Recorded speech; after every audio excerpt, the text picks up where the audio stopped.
Hello everyone. Welcome to the एक्जिया IAS academy. तो चलिए देखते हैं कौन से इम्पोर्टेंट न्यूज़ आर्टिकल हैं जो रेलेवेंट रहेंगे एग्ज़ाम पर्सपेक्टिव से। तो डिफरेंट आर्टिकल का मैं आपको समरी या फिर जिस्ट बताऊंगा। तो जो भी टॉपिक न्यूज़ में बनी रहती है वो एग्ज़ाम में आने की उसका पॉसिबिलिटी जो है बढ़ जाता है। एडमिशन ओपन है, आप हमारे फाउंडेशनल कोर्स से जुड़ सकते हैं जिसमें हम आपको कम्प्रीहेंसिव कवरेज प्रोवाइड करेंगे पूरे सिलेबस का। उसी हिसाब से स्टडी मटेरियल्स भी दिया जाएगा। रेगुलर टेस्ट कंडक्ट कराई जाएंगी before pre and mains.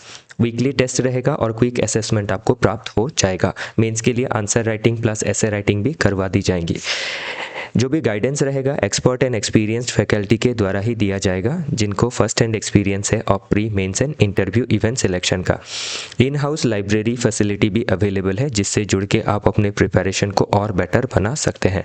Further detail में जानने के लिए आप कांटेक्ट कर सकते हैं हमारे ऑफिशियल कांटेक्ट नंबर पे जो है 6002417488। देखते हैं आज का पहला आर्टिकल। तो आज का पहला आर्टिकल है अबाउट विशाखा गाइडलाइन, जिसको बाद में पोश एक्ट में कन्वर्ट कर दिया गया बाय दी पार्लियामेंट। तो 28 साल हो गए हैं इस गाइडलाइन को प्लस इस लॉ को नहीं सॉरी इस गाइडलाइन को, विशाखा गाइडलाइन को 20 इयर्स। हाई कोर्ट ने अभी तक इसको इम्प्लीमेंट नहीं किया है। तो अभी इसमें मुद्दा क्या है कि जो आपका पोश एक्ट है, prevention of sexual harassment of women at work place, तो जो हमारी महिलाएं हैं वर्क प्लेस में उनका सेक्सुअल हैरासमेंट मॉलेस्टेशन होते रहता है, तो इसीलिए उनको सेफ्टी देने के लिए इंटरनल कंप्लेन जो कमेटी है उसकी गठन की जानी है अंडर दिस एक्ट। तो अभी क्या है, डिफरेंट जो आपके पब्लिक और प्राइवेट ऑर्गेनाइजेशन है वहाँ वुमेन की सेफ्टी को सिक्योर करने के लिए उनको सेफ फील कराने के लिए डिफरेंट ऑर्गेनाइजेशंस ने आपकी इंटरनल कंप्लेंट्स कमेटी को बनाया है। लेकिन कौन पीछे रह गया है? जो डिफरेंट हाई कोर्ट है, डिस्ट्रिक्ट कोर्ट है, ट्रिब्यूनल है और बार बॉडीज है। तो वही चीज इसमें मेंशन की गई है। तो इसके लिए एक पीआईएल फाइल किया गया है। PIL file by Geeta Rani flags that many court ecosystem lack a notified accessible functional complaint mechanism. तो इसीलिए क्या है, आपके ऑन 6 जनवरी मतलब कल ऑनरेबल सुप्रीम कोर्ट ने बताया है रजिस्ट्रार जनरल को एक स्टेटस रिपोर्ट फाइल करना है कि जो आपका जेंडर सेंसिटाइजेशन हो, इंटरनल कंप्लेंट्स कमेटी हो, वो एग्जिस्ट करती है या नहीं अक्रॉस डिफरेंट कोर्ट्स, ट्रिब्यूनल्स और बार एसोसिएशंस। तो जो आपकी अभी जुडिशरी के द्वारा ही ये गाइडलाइन आया था पहले in 1997 in Vishaka versus state of Rajasthan, जिसमें ऑनरेबल सुप्रीम कोर्ट ने binding anti sexual harassment safeguards को आगे रखा था एट वर्क प्लेस, जब तक पार्लियामेंट लॉ नहीं बनाती है। तो पार्लियामेंट ने लॉ बना दिया पोश एक्ट 2013 में, लेकिन जो गैप है वो जुडिशरी के अंदर ही देखी गई है। तो इसीलिए ज़रूरी है कि जो लेक्यूना है उसको फुलफिल किया जाए। तो अभी इसमें एग्जाम के पर्सपेक्टिव से विशाखा गाइडलाइन, पोश एक्ट और इसमें जो लैगिंग रहा है वो ज़रूरी है। तो वुमेन सेफ्टी के पर्सपेक्टिव से ये पूछा जा सकता है। सेकंड जो आर्टिकल है, privatisation and policy gap threaten India's public health system. तो जो हमारी हेल्थ सिस्टम है, तो जो हेल्थ सिस्टम है काफ़ी बेसिक चीज़ है। हेल्थ सिस्टम हो, एजुकेशन हो, ये इतना बेसिक चीज़ है जिसको स्टेट को 100% प्रोवाइड करना चाहिए ताकि जो आउट ऑफ पॉकेट एक्सपेंडिचर है वो कम रहे, प्लस जो एक राइट बेस्ड अप्रोच होता है। तो article 21 right to life health care facility को भी इंश्योर करता है। तो इसीलिए ये स्टेट को या फिर जो एग्जीक्यूटिव है उसको इंश्योर करना है कि जो हेल्थ सिस्टम है वो सभी के लिए अवेलेबल रहे। लेकिन प्राइवेटाइजेशन की वजह से और पॉलिसी गैप की वजह से जो हेल्थ सिस्टम है उसमें काफ़ी प्रॉब्लम या फिर दिक्कत फेस कर रही है बाय दी पब्लिक।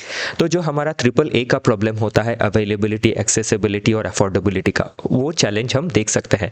तो अभी यूपीएससी हो या फिर डिफरेंट स्टेट पीसीएस का मेंस हो, उसमें एज इट इज़ ऐसा हेल्थ के ऊपर क्वेश्चन बनता है AAA का इशू को लेके।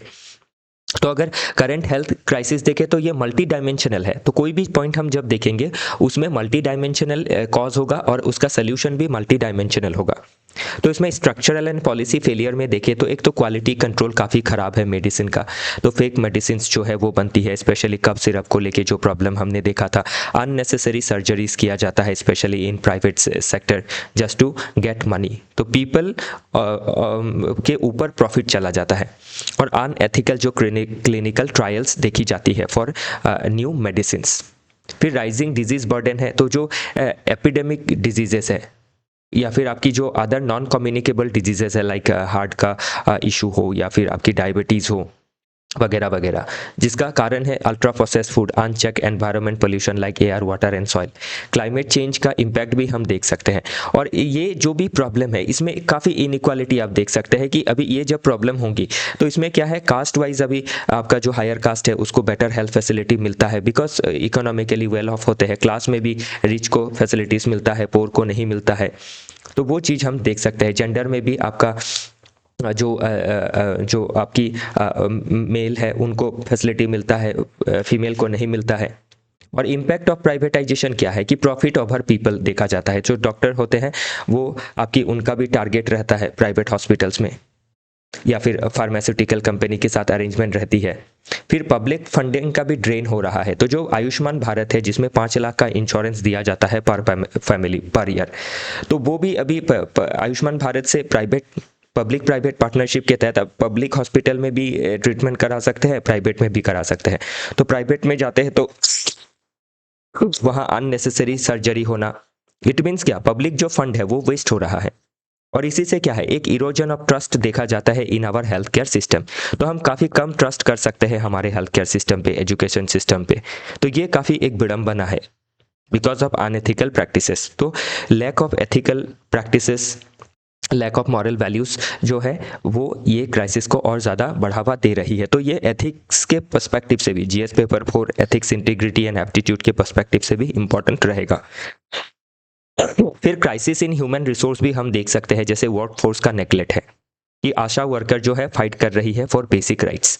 कॉमर्शियलाइजेशन ऑफ एजुकेशन है, जैसे हाई कॉस्ट है, 40 लाख लगता है यूजी कोर्स करने के लिए प्राइवेट सेक्टर में। तो जब इतना पैसा खर्चा करके एक बच्चा पढ़ेगा, डॉक्टर बनेगा, तो वो पैसे को फिर उसके ऊपर रिटर्न भी चाहेगा। और एक एमसीक्यू कल्चर बन गया है क्योंकि नीट पास करने के लिए आपको काफ़ी ज़्यादा एमसीक्यू तरीके की चीज़ें पढ़नी पड़ती है। तो इससे एक रोट लर्निंग होना, ना कि उसके जगह पे आपकी जो रिसर्च बेस्ड चीज़ें हैं या फिर आपकी जो कंसेप्चुअल लर्निंग है वो कम हो जाती है, ऐसा इसमें क्रिटिसाइज किया गया है। नेक्स्ट जो आर्टिकल है, not just forest, why grassland also belong in national climate plans. अभी ध्यान रखिएगा, जो नेशनल क्लाइमेट प्लान है या फिर जो इंटरनेशनल क्लाइमेट प्लान भी होता है, इन कॉप जो होती है उसमें कॉन्फ्रेंस ऑफ पार्टीज, उसमें फॉरेस्ट को ध्यान दिया जाता है कि फॉरेस्ट का रिसर्जेंस होना, फॉरेस्ट एग्जिस्टिंग फॉरेस्ट को बचाना है, ट्रॉपिकल फॉरेस्ट हो या टेम्परेट फॉरेस्ट हो, कोई भी तरह का फॉरेस्ट हो बचाना है, आपकी एफॉरेस्ट्रेशन करनी है। लेकिन ग्रासलैंड के ऊपर ध्यान नहीं दिया जाता है, जबकि जो ग्रासलैंड इकोसिस्टम है वो भी काफ़ी ज़्यादा आपकी जो CO2 होती है उसको एब्जॉर्ब करती है। इवन जो आपका अंडरग्राउंड स्टोरिंग है या सिक्वेस्ट्रेशन है वो किया जाता है बाय द ग्रासेस, लेकिन ग्रास को वो इम्पोर्टेंस नहीं मिल पाता है। तो अभी COP30 में अगर देखें तो अमेज़न के ऊपर काफ़ी फोकस रहा और उसी के लिए इनिशिएटिव लिया गया like tropical forest forever facility, ताकि ट्रॉपिकल फॉरेस्ट का प्रिजर्वेशन किया जा सके। लेकिन जो अदर बायोम है, ग्रासलैंड बायोम जैसे सवाना, उसको नेग्लेक्ट किया गया है अक्रॉस द वर्ल्ड। और ये क्यों मैटर करता है, क्योंकि ग्रासलैंड जो है वो स्टोर करती है significant carbon underground in roots and soils.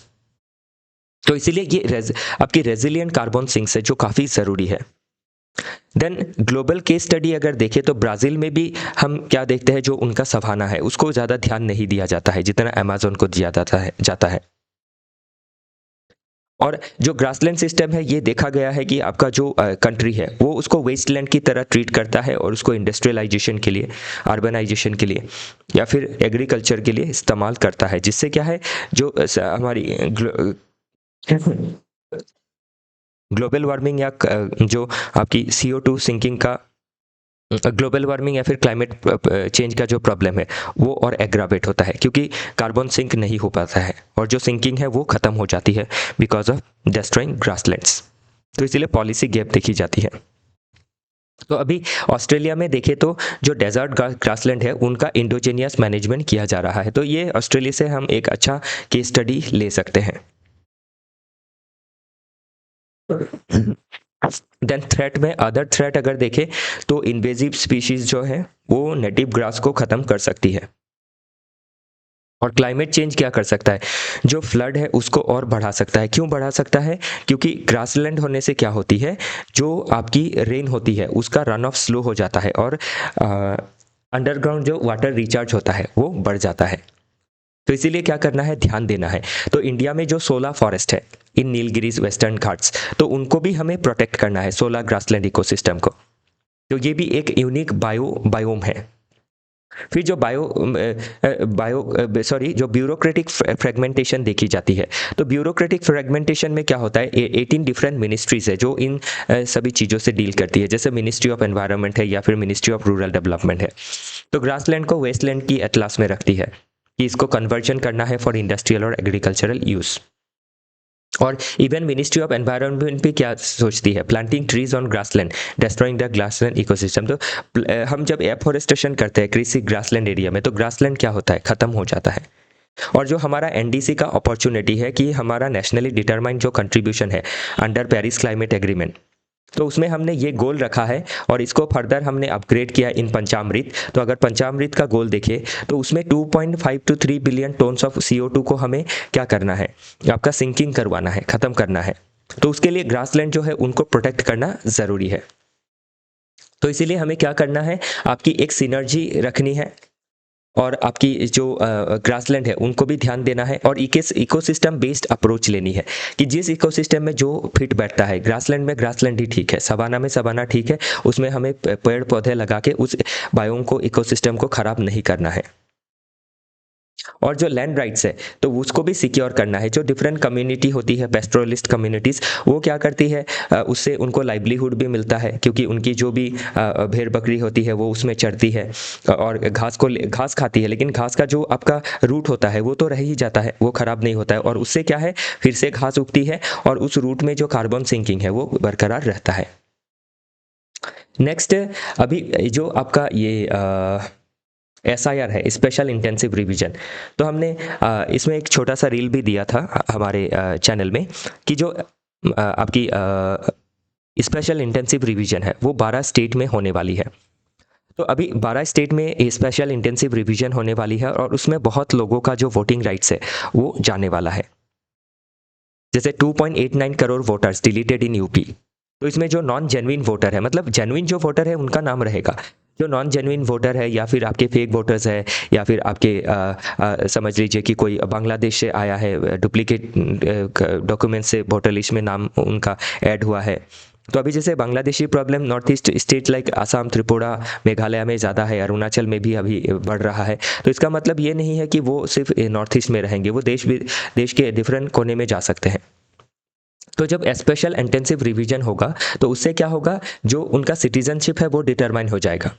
तो इसको लेके ऑनरेबल सुप्रीम कोर्ट ने पास्ट में कहा था कि ईसी जो है वो सिटीजनशिप डिटरमाइन नहीं करेगी, वो गवर्नमेंट का काम है। तो इसमें अभी ईसी ने कहा है एससी को, it has duty to weed out foreigners, कि इसका भी ड्यूटी है फॉरेनर्स को वीड आउट करना, क्योंकि एक व्यक्ति फॉरेनर है नहीं है वो हमें वोटर्स लिस्ट से भी पता चलता है।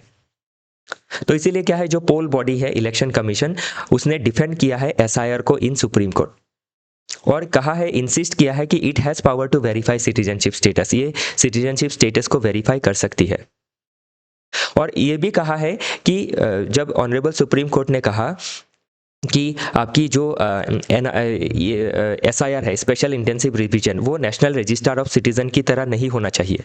तो इसीलिए ईसी ने इसमें स्ट्रेस भी दिया है कि जो NRC होता है वो सभी सिटीजन्स को इंक्लूड करता है, इवन बिलो 18 को भी इंक्लूड करता है, लेकिन इलेक्टोरल रोल क्या करेगा, एकदम प्योर प्रॉपरली जो सिटीजन है उसी को इंक्लूड करेगा। इसमें ऐसा जो फेक वोटर्स है या फिर नॉन इंडियन है उसका एडिशन इसमें नहीं होगा। और उससे हमें क्या है, हमारी देश की जो इलेक्टोरल इंटीग्रिटी है, जो प्रॉपर सिटीजन है, वो इससे बाहर निकल के आएंगे। और इसमें यह भी ईसी ने कहा है कि कॉन्स्टिट्यूशन जो है, कॉन्स्टिट्यूशन इज सिटीजन सेंट्रिक है and the central theme is citizenship. तो सेंट्रल थीम क्या है? सिटीजनशिप है। और सिटीजनशिप का एक प्रूफ ये भी होता है कि आपके पास वोटर कार्ड है। तो अल्टीमेटली देखा जाए कि एक्सप्लिसिटली और इम्प्लिसिटली ईसीबी क्या करती है? सिटीजनशिप को मोर और लेस डिसाइड कर लेती है थ्रू वोटर लिस्ट एनरोलमेंट। तो इसीलिए special intensive revision of electoral जो है वो पैरेलल टू एनआरसी नहीं है, लेकिन ईसी जो है वो वोटर्स लिस्ट में किसका नाम डालेगी? जो सिटीजन है उसी का नाम डालेगी। और इसी ने ये भी आर्ग्यू किया है, उनके पास कॉन्स्टिट्यूशनल पावर है और ये उनका कॉन्स्टिट्यूशनल ड्यूटी है to ensure that foreigners do not remain on electoral roll as far as possible. तो foreigner do not enrol in electoral roll मतलब क्या? सिटीजनशिप को ही डिसाइड किया जा रहा है। और इलेक्शन कमीशन सिटीजनशिप को कब डिसाइड करती है? अबव 18 ईयर्स में, 18 और 18 अबव। तो नेक्स्ट इसमें देखते हैं, तो अभी जो इलेक्शन कमीशन ऑफ इंडिया है उसको ये पावर मिलता कहाँ से है? आर्टिकल 324 के तहत election commission of India form होती है सुपरिंटेंडेंस करने के लिए ऑफ आवर इलेक्शन, ताकि बेटर सुपरविजन हो, बेटर सुपरिंटेंडेंस हो। और आर्टिकल 326 में वोटिंग राइट मिलता है। तो अभी सुपरविजन के लिए अगर ईसीआई को रखा गया है कॉन्स्टिट्यूशनल बॉडी के हिसाब से बाय द कॉन्स्टिट्यूशन, तो ये ईसीआई का जिम्मेदारी भी बनता है कि वो सिटीजनशिप को भी डिटरमाइन करे। बाकी की टर्मिनोलॉजीज को इलेक्टोरल रोल क्या है आपको पता ही है, जो एक आपका लिस्ट है जिसमें 18 प्लस जो सिटीजन होता है उनका नाम होता है। स्पेशल इंटेंसिव रिवीजन क्या है? Door to door voters list को वेरीफाई किया जा रहा है ताकि प्रॉपर वोटर्स ही उसमें रहे। एनआरसी क्या है? तो ये आपका सिटीजन का एक रजिस्टर है, डॉक्यूमेंट ड्रिवन सिटीजनशिप वेरिफिकेशन है। आर्टिकल 324 326 मैंने ऑलरेडी बताया है, राइट टू वोट है, इसमें कॉन्स्टिट्यूशनल राइट है, ध्यान रखिएगा फंडामेंटल राइट नहीं है। आर्टिकल 327 पार्लियामेंट को पावर देता है इलेक्शन के लिए जो लॉ चाहिए वो बनाने के लिए। तो सिटीजनशिप एक्ट 1955 का section 14A as cited provides for registration of citizens and related authority framework. Then citizenship act section 19 sub clause 2 क्या साइट करता है? Related to termination issues when a person voluntarily acquires foreign citizenship. तो कोई अगर foreign citizenship लेता है तो वो उसका इंडियन सिटीजनशिप चला जाएगा, तो उसको कौन वेरीफाई करेगा? वोटर्स लिस्ट से कौन हटाएगा? Election commission of India. तो नेक्स्ट बाकी ये जो भी आर्टिकल है मैंने ऑलरेडी आपको बता दी है। नेक्स्ट देखते हैं, Madras high court upholds order to light lamp at Madurai stone pillar. तो मदुराई स्टोन पिलर में जो लाइटनिंग आप करना है, जो दीपम जलानी है, उसको लेके आपकी जो तमिलनाडु गवर्नमेंट है उन्होंने ऑब्जेक्शन दिखाया था कि इससे लॉ एंड ऑर्डर इशू जो है वो क्रिएट हो सकती है। तो तभी क्या हुआ, आपकी law and order issue create हो सकती है क्योंकि ये आपका एक हिस्टोरिकल प्लेस है और इसमें बहुत ज़्यादा लोग विजिट करेंगे। तो लाइट अप करना मतलब इसको ओपन कर देना है फॉर वर्शिप। तो इसमें जो तमिलनाडु गवर्नमेंट है उन्होंने ऑब्जेक्शन जताया। उसके बाद पीआईएल हुआ मद्रास हाई कोर्ट में, और उसमें आपके मद्रास हाई कोर्ट के बेंच ने जजमेंट दिया कि ये क्या बात हुई कि लॉ एंड ऑर्डर इशू होगा इसीलिए किसी का राइट्स को वायलेट किया जा रहा है। Article 25 right to profess propagate को वायलेट किया जा रहा है। तो ये तो लॉजिक नहीं हुआ कि गवर्नमेंट रेस्ट्रिक्ट कर रही है, गवर्नमेंट को राइट को इन्हांस करना है, राइट्स को देना है। तो अगर लॉ एंड ऑर्डर इशू होगा, अगर गवर्नमेंट को वैसा लगता है तो उसके लिए गवर्नमेंट को सिक्योरिटी प्रोवाइड करनी है, गवर्नमेंट को एसओपीस निकालनी है, स्टैंडर्ड ऑपरेटिंग प्रोसीजर, कि कितना फुटफॉल होना चाहिए उसमें, या फिर कौन से जगह पे जाके वो कितने समय तक पूजा कर सकते हैं वगैरह वगैरह। तो इसीलिए इसमें एग्जीक्यूटिव को फटकार लगाई गई है कि आप जो बता रहे हैं कि एडमिनिस्ट्रेटिव फेलियर, ये आपका एडमिनिस्ट्रेटिव फेलियर है, और जो लॉ एंड ऑर्डर का इशू होगा बता रहे हैं वो एक इमेजिनरी घोस्ट है। तो इमेजिनरी घोस्ट के लिए कि जो फ्यूचर में होगा उसके लिए अभी से आप किसी को राइट्स यूज़ नहीं करने दे रहे हैं। और आपको अगर पता ही है कि इन फ्यूचर आपकी लॉ एंड ऑर्डर सिचुएशन होगी तो स्टेट के पास मैकेनिज्म है, पुलिस है, प्रशासन है, तो वो राइट्स को इंश्योर करे instead of cutting the rights of people, that is under article 25। तो वो चीज़ इसमें कही गई है। और गवर्नमेंट ने रेस्ट्रिक्शंस क्यों लगाई कि पब्लिक ऑर्डर वायलेट हो सकता है। तो ये आपका मेयर पब्लिक ऑर्डर वायलेट होगा, इसका मतलब ये नहीं है कि आर्टिकल 25 को कम्प्लीटली बैन ही कर दिया जाएगा उस पर्टिकुलर जो आपकी डिवोशनल प्लेस है। और ये जो भी आपकी डिस्कशन ली गई है, जो भी जजमेंट दिया गया है by the honourable supreme court, ये एएसआई के साथ, आर्कियोलॉजिकल सर्वे ऑफ इंडिया के साथ डिस्कस करके ही दिया गया है। नेक्स्ट है, इसरो ने कॉल किया है for proposal from Indian scientist को कि एनालाइज करे डेटा फ्रॉम आदित्य L1। तो आदित्य L1 जो मिशन है आपका जनवरी 6 2024 को इसको लॉन्च किया गया था। तो अभी इसका क्या है आपका जनवरी और 25 2 साल हो गया है इसका। तो 2 साल में काफ़ी सारी डेटा कलेक्ट की गई है। तो करंट स्टेटस में देखें तो 23 terabyte of data so far collect किया गया है। तो इन डेटा को अभी यूटिलाइज करना है, रिसर्च करनी है, और इसके लिए कॉल किया गया है इंडियन साइंटिस्ट कम्युनिटी को, रिसर्चर, साइंटिस्ट, एकेडमिशियंस को। तो अभी इसको अगर हम देखें तो इसका लॉन्च कब हुआ था, ये आपका 6 जनवरी 2024। तो इसमें कौन सी पेलोड है, टोटल 7 पेलोड है मुझे जहाँ तक ध्यान है, 1 2 3 4 5 6 7। तो इसमें रिमोट सेंसिंग मतलब दूर से जो मतलब ग्राउंड से जो देखेंगे उसमें VELC है जो कोरोना ग्राफ को आपका एनालाइज करेगा। स्वीट है जो UV इमेजर है। देन सोलेक्सिस है जो सॉफ्ट एक्सरे स्पेक्ट्रोमीटर है जो ऑब्जर्व करेगा सोलर फ्लेयर्स को। फिर हेल 1 OS जो है ये हार्ड एक्सरे स्पेक्ट्रोमीटर है जो स्टडी करेगा हाई एनर्जी फ्लेयर्स को। और इन सीटू मतलब जो आदित्य L1 है उसी के साथ है एस्पेक्स जो सोलर विंड को स्टडी करेगा, पापा है जो प्लाज्मा एनालाइजर है, और फिर मैग्नेटोमीटर है जो मेजर करेगा the interplanetary magnetic field at Lagrange point 1। तो ध्यान रखिएगा कितना पेलोड है, कौन सा आपका रिमोट सेंसिंग है, तो कभी पूछ लिया जा सकता है। UPSC थोड़ा टफ करना चाहे तो इन सभी चीज़ों को ऐड कर सकती है। रीथिंक करना है इंडिया की स्किल आउटकम को। तो हमारा इंडिया का स्किल आउटकम जो है काफ़ी ख़राब है कंपेयर टू अदर नेशन। तो इंडिया में ओनली 4.1 जो % वर्कफोर्स है उनको फॉर्मल ट्रेनिंग मिलती है, बाकी जो है आपके जॉब में जब ज्वाइन करते हैं उसके बाद ट्रेनिंग लेते हैं। जबकि हमारे देश में प्रधानमंत्री कौशल विकास योजना जैसी प्रोग्राम है जिसमें 1.4 करोड़ कैंडिडेट को आपकी स्किल ट्रेनिंग दी गई है, लेकिन फिर भी ये लोग जो है अभी भी अनएम्प्लॉयड ही है या फिर एम्प्लॉयबिलिटी नहीं है, मतलब स्किल इम्पार्ट करने में आपकी जो फॉल्ट है वो रह गई है। तो अभी इसमें आप ध्यान रखिएगा इशू क्या है कि पीरियोडिक लेबर फोर्स जो सर्वे है उसमें ये देखा गया है कि वेज के जो गेन है from vocational training are modest, कि वोकेशनल ट्रेनिंग लेने के बाद भी जो वेज है वो नहीं बढ़ा है। मोर स्किल वर्कर एंटर हुआ है हमारे वर्कफोर्स में, लेकिन जो आपका वेज बढ़ना है वो नहीं बढ़ा है। तो लोग क्यों ही ट्रेनिंग लेंगे पैसा खर्चा करके। फिर न्यू एजुकेशन पॉलिसी का भी गोल है कि जो ग्रॉस एनरोलमेंट रेशियो है इन हायर एजुकेशन वो 28 से 50% किया जाए। तो इसमें अभी हायर एजुकेशन में भी क्या है, जो वोकेशनल एजुकेशन है उसको लानी ज़रूरी है। बाकी 4.1 मैंने बताया, जबकि OECD जो नेशन है उसमें 44% है, और ऑस्ट्रेलिया, फिनलैंड, जर्मनी में तो 70% है। और इंडस्ट्री का जो पार्टिसिपेशन है वो नहीं है। तो इंडस्ट्री जो है वो गवर्नमेंट का जो स्किलिंग प्रोग्राम होती है उसमें बहुत कम आपकी पार्टिसिपेट करती है, क्योंकि उनका बाकी कॉस्टिंग काफ़ी ज़्यादा होता है। फिर स्किल में भी कॉस्टिंग होगी तो उनका जो प्रॉफिट है वो कम हो जाएगा। तो इसीलिए क्या है आपका एक स्किल का जो हमारा फेलियर है वो हम देख सकते हैं, जिसको हमें टाइम रहते ही टैकल करना ज़रूरी है, तभी हम हमारा जो डेमोग्राफिक डिविडेंड है उसको हम यूज़ कर पाएंगे। नहीं तो ये एक डेमोग्राफिक डिज़ास्टर में तब्दील हो जाएगा कि डेमोग्राफी जो है वो बूढ़ी हो जाएंगी और बाद में डिपेंडेंट पॉपुलेशन बन जाएगी और हमारा इकोनॉमी उनको सस्टेन नहीं कर पाएगा।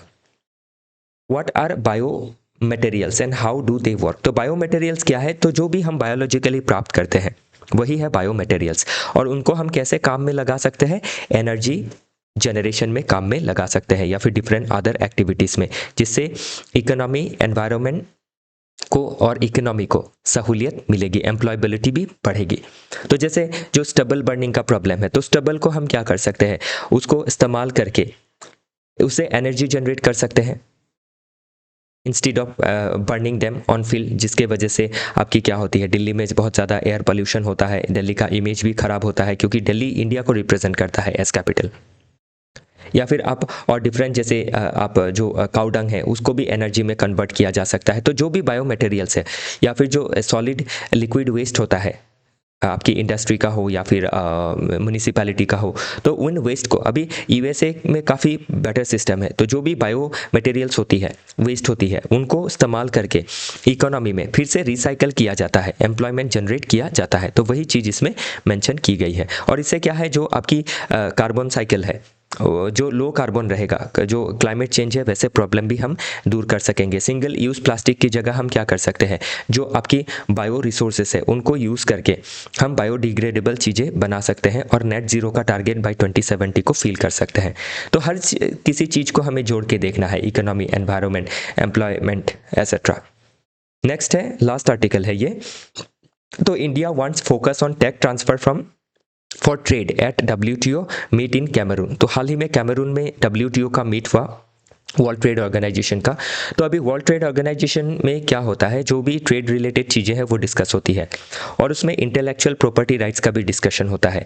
तो कंट्रीज लाइक इंडिया ने क्या डिमांड किया है कि जो ट्रिप्स एग्रीमेंट है, trade related aspect of intellectual property rights, तो ये क्या करता है, जो इंटेलेक्चुअल IPR होती है उसको प्रोटेक्शन देता है।